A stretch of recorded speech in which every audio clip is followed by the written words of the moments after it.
I know there's an 0-7 team that in the Jets that's no longer 0-7. But Justin Fields, to do what he did after the way we saw him in London and to hear what the owner of the Jets said, for him to just get out of bed, and complete a pass without Josh Reynolds, without Garrett Wilson. I want to give you the floor on what you saw on film or what you saw with your own two eyes and leave it at that. Yeah. I mean, I think the biggest thing is just he continues to impress me with the individual that he is.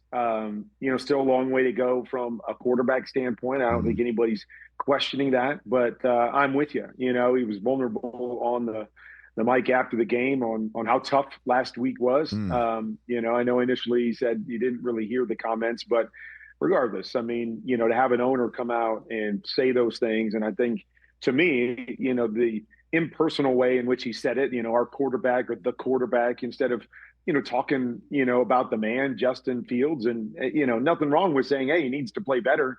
Our team needs to be better. But to kind of throw him out there as if he's the only issue and that, he's playing awful and he doesn't recognize that he needs to get better, which he said every time he stepped in front of a podium, to be able to respond that way, to come back in that game when they were down and so much looked lost. I mean, just a tip of the cap to him, just again, the way he handled it as a man first and foremost, and then the way that he just keeps battling. And it was fun to see because I just thought it was a awful situation a week ago. And it's always tough. We understand the quarterback position will always take more scrutiny when you're not winning, and everybody will put a magnifying glass on everything that you do. That's part of it.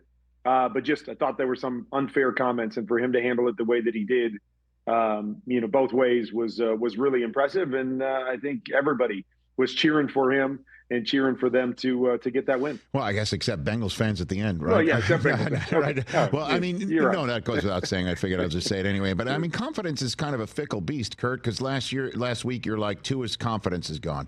And then 4 touchdown passes later, now, we're saying, hey, let's see what he looks like against Lamar and the Ravens, whose confidence is back. And now Lamar is going to be back on Thursday night, right? And, and so it really is amazing how it comes and it goes. Our radio audience is just about to begin as well. But I will ask you this. Did you ever lose your confidence, I mean, at any point in time during your playing career, Kurt? Because, again, it's just amazing how this position is so reliant on it, and you'd think the quarterbacks have it. We're back on the ESPN radio feed presented by Progressive Insurance. I just asked you, Kurt Warner, have you ever lost your confidence at any point in your career? I never did, but there were definitely times where I questioned what I was doing because, there's times you go through stretches. I remember kind of my last year, starting with the Rams, started, 6 or 7 games, that season before an injury. And it was like 3 touchdowns and like 11 interceptions in that short period of time. And, I would go back and I would watch the tape and I would go, okay, what could I have done different? Should I have done something differently? If I was doing this all over again, or if I was somebody that was, not in my shoes and just watching this, would I tell my quarterback to do something different? And, obviously there were times that obviously you go, yeah, it's a dumb decision. But for the most part, it was just like, this is crazy. I'm completing almost 70% of my passes, 7 out of every 10 passes. It just seems like every time I make a mistake, it's an interception. And, I've dealt with the same thing with my son, EJ, is that, man, he can play great football and we can talk about it. And then he's like, Dad, but every time one thing goes a little bit off, instead of the ball hitting the ground, it finds its way into the hands of the opponent. And so I've gone through stretches like that where you struggle with, why is this happening? And how is this happening? And is there really something I could do differently? And every time I went back and studied myself, I always came to the same conclusion, is that sometimes things just don't bounce your direction, whether that's, a little bit something off with your communication with your wide receiver, or every time the ball's tipped, it gets intercepted instead of hitting the ground, or, you're anticipating something and the defense does something a little bit differently that you don't really know until you throw the football. And so there's just, so many things that go into it. And I think that's part of that confidence thing is you have to be able to realistically go back and watch what you're doing.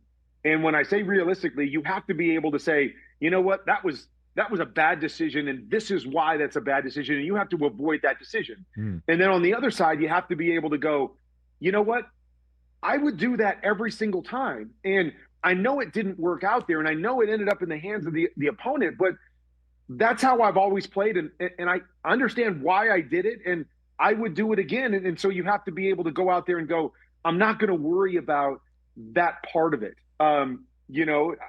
There's just so many different aspects that go into it because, you can talk about, I was talking about the interceptions that happened in the Monday night game, and late in the game, Marcus Mariota throws an interception as they're trying to come back. And, there's things like that too, where it's like, I would never make that throw in a regular situation. But when I'm down 2 touchdowns late in the game, I've got to put the ball in harm's way a little bit more and try to make a tight throw a little bit more than I would otherwise. So you also have to take into consideration the situational football and what was presented to you. And so I think there's so many elements that go into it. But if you don't have a realistic viewpoint of what you're doing right and what you're doing wrong, I think it's easy to get kind of mixed up and mess with your confidence, either being overconfident, thinking, oh, it doesn't matter, just keep doing what you're doing. That can't always be the right decision. And then other times to get tentative when you really shouldn't be tentative, and you've got to just let it rip and play because you're not necessarily playing bad football. Hey, you made it all the way to the end. Thanks for that. Check us out every single day streaming live on Disney Plus and the ESPN app 12 to 3 Eastern.